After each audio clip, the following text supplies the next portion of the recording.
ធ្លាប់ចាប់អារម្មណ៍ទេពេលយើងទៅទិញកាហ្វេឬក៏តែគុជ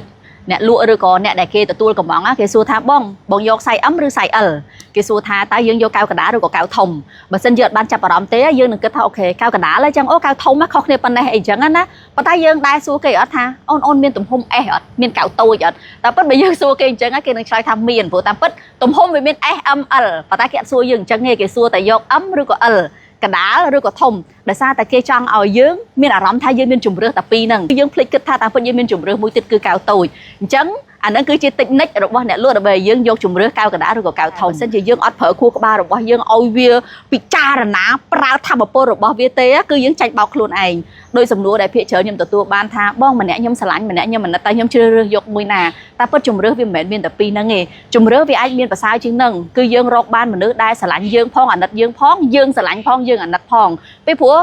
អាចនឹងមានគ្រាន់តែវាមិនទាន់ដល់ពេលឬក៏យើងមិនទាន់ជួបតែប៉ុណ្្នឹងឯងដូច្នេះកុំចាញ់បោកពាក្យសម្ដី